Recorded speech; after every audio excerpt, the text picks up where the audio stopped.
La meningitis es una de esas enfermedades de las que yo oía hablar y decía, ok, meningitis es inflamación de las meninges, pero mi conocimiento sobre ella se quedaba hasta ahí, estaba supremamente limitado. Y hay que hacer de nuestras debilidades nuestras fortalezas. Así que por eso te traigo este video, en el que te va a servir entender esta enfermedad de una forma muy sencilla, porque la enfermedad realmente en sí no tiene mayor complicación.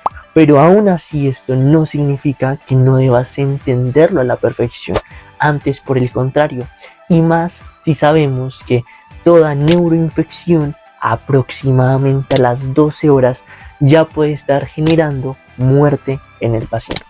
Así que, como entenderás, es muy importante que sepas todo sobre la meningitis.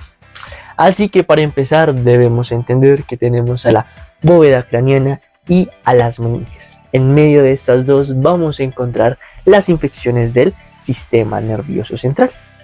Aquí tenemos al líquido cefalorraquídeo, que es el que fluye por las meninges y, como ves, pues genera una movilidad que va a ser un gran transporte para ese microorganismo que va a querer estar dentro de nuestras meninges, causando problemas.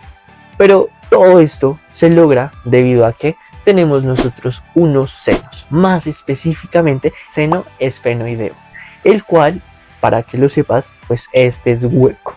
Y es hueco, tiene esta composición en nuestro cráneo, ya que necesitamos de estructuras huecas, ya que si no fuera por ello, pues nuestra cabeza pesaría mucho y no tendríamos la capacidad de mantenernos erguidos. Y como lo puedes entender, pues esto es un gran problema. Y aunque esto es algo que nos sirve bastante, el hecho de que estas estructuras sean huecas también es un problema en procesos como la meningitis, ya que por ahí es la forma en la que logra avanzar y entrar en ese líquido cefalorraquídeo, que, para que lo tengas presente, es una estructura que está aislada del exterior. Y esto es algo necesario porque pues el cerebro es muy importante para nosotros, pero también es muy frágil. Entonces, pues ahí aparece nuevamente el líquido cefalorraquídeo, ya que tiene la función tanto de transportar, pero también de amortiguar. Es por eso que nosotros podemos hacer diferentes movimientos o podemos estar ante diferentes traumas y no se ve afectado ni nuestro cerebro ni nuestra médula. El líquido cefalorraquídeo se forma en el plexo coroideo y tiene un yacimiento en las cavidades prescritas, como lo son algunos ventrículos.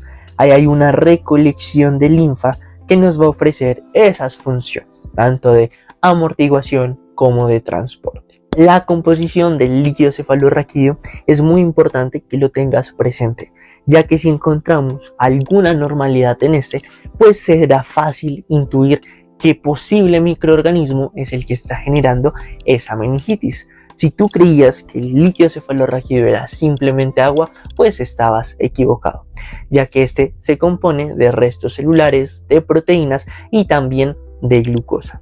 De glucosa que va a servir de energía para el cerebro, pero que también lo van a aprovechar los microorganismos para alimentarse. Que ojo, en el líquido cefalorraquídeo es estéril. Cuando hablamos de microorganismos es porque estamos hablando de la meningitis. En el caso de una meningitis viral, no va a disminuir esta cantidad de glucosa, ya que recuerda que los virus no metabolizan, no comen glucosa. Las proteínas aumentan y esto hace que la densidad del líquido aumente. En las meningitis bacterianas se ve aumentado porque las bacterias la degradan mucho y las bacterias excretan proteínas.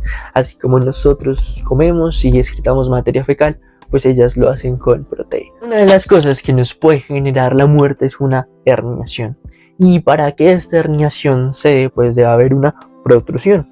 En este caso tenemos principalmente al agujero magno. Este es el principal que pues vamos a relacionar con las herniaciones por su tamaño, pero pues también recuerda que tenemos otros orificios, como por ejemplo el etmoides, pero pues por este es más probable que salga el nervio óptico a que se genere una herniación. Un cerebro herniado va a generar hipertensión intracraneana, un aumento de la PIC, lo cual va a afectar al bulbo y con esto va a traernos síntomas como pulsos irregulares, cefalea, paro cardíaco y disminución de la conciencia. Así que ya tenemos los conceptos clave para ver la fisiopatología de la meningitis. Así que piensa que tenemos una meningitis bacteriana, en donde algún microorganismo como la Streptococcus pneumoniae infectó a una persona. Esta infección pues va a ser de la vía aérea, de la nariz o de la garganta. Este no se va a quedar ahí, sino que va a ir por la lámina cribosa. Y la lámina cribosa, por la cara interna de la fosa anterior del cráneo, está en conexión total con las meninges. El líquido cefalorraquídeo como tal no tiene muchas células de defensa, ya que se supone que es un lugar estéril. Entonces esto genera que el microorganismo se comienza a multiplicar. Pero al comenzar a hacer una fiesta, porque claro, es un espacio muy propicio para que estas bacterias se puedan divertir, ya que tienen 4 características importantes. Es oscuro, es húmedo, es caliente y hay glucosa. Entonces aquí comienzan a alborotarse y a multiplicarse. Entonces ahí llega el sistema inmune y dice, hey, ¿qué están haciendo? Sobre todo la interleucina 1, que comienza a buscar proteger a nuestro organismo de esta infección. Pero es un poco contraproducente, ya que esta misma expresión de defensa es la que nos genera los problemas de la meningitis, ya que encontramos que genera tres cosas principalmente. Primero, se inflaman los vasos sanguíneos cerebrales. Esto aumenta la permeabilidad de las paredes de los vasos y permite la salida de proteínas y células hacia el líquido cefalorraquídeo, formando un exudado purulento. De segundas tenemos la obstrucción del flujo del líquido cefalorraquídeo, lo que puede llevar a la hidrocefalia, que es un aumento del líquido en el cerebro, y esto a un edema cerebral. Y de terceras tenemos un daño celular directo, provocado por la liberación de radicales libres y sustancias tóxicas de los neutrófilos que también migran al cerebro. Y claro, inflamación podemos tener en cualquier parte del cuerpo y nosotros no estamos haciendo un alboroto.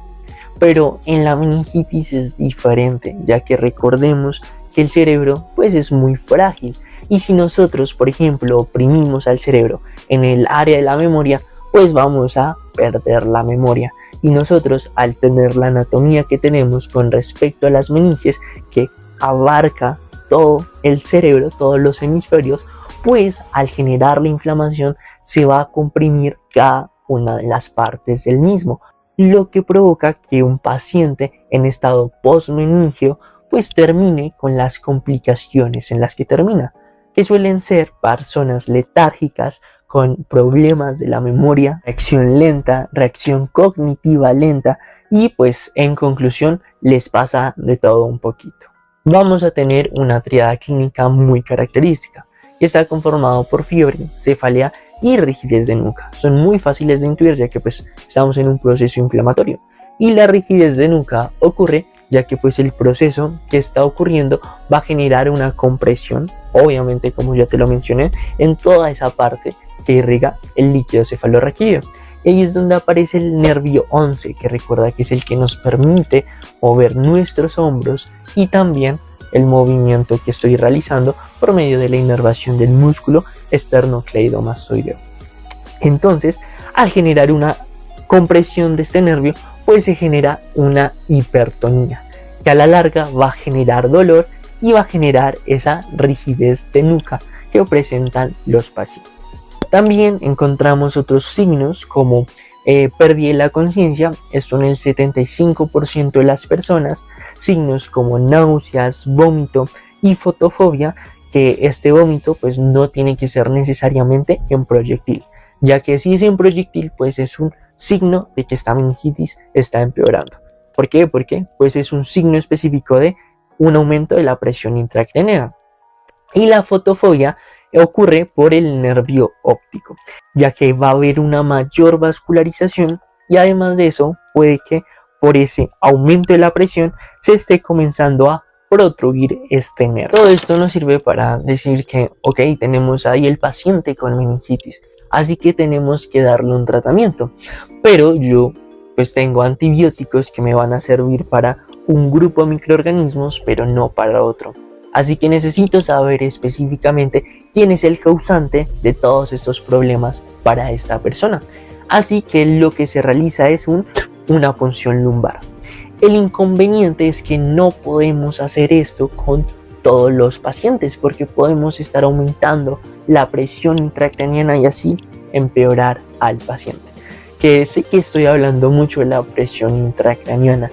Si no tienes conceptos claros sobre esto, pues te dejo un video que hicimos específicamente sobre el tema. Entonces bien, aquí pues tenemos las contraindicaciones para realizar una punción lumbar, donde pues si vemos que hay signos de herniación cerebral, pues ya te dije que esto aumenta la presión intracraniana, así que no lo vamos a hacer, al igual que con un Glasgow menor de 8 o una infección en el sitio en donde vamos a realizar la punción lumbar, ya que al realizar el procedimiento podríamos infectar más al paciente. El paso a paso a seguir es primero que todo asegurar la vía aérea, sobre todo si el paciente tiene un Glasgow disminuido. Esto lo vamos a hacer con un dispositivo avanzado. Segundo es comenzar el antibiótico. Si nosotros logramos realizar la punción lumbar porque no teníamos las contraindicaciones que te mencioné, pues ok, ya sabemos específicamente qué podemos dar. Pero si no, pues nosotros tenemos que actuar. Porque como te lo dije en un inicio, en tan solamente 12 horas el paciente ya puede tener un pronóstico bastante malo. Así que básicamente lo que hacemos es atacar con todo a ese microorganismo para que no haya posibilidad de que sea lo que sea pueda sobrevivir. En donde podemos usar dexametasona, cefalosporinas de tercera o de cuarta generación. A esto sumándole vancomicina y también aciclovir. Esto es la meningitis. Espero que lo hayas entendido y te haya gustado esta enfermedad tanto al igual que a mí. No olvides escribir en comentarios qué enfermedad te gustaría que habláramos o qué sabes más de la meningitis. No siendo más, nos vemos en un próximo video y aquí te dejo el video de la presión intracraniana para que le eches un vistazo y tengas mayor claridad sobre este tema.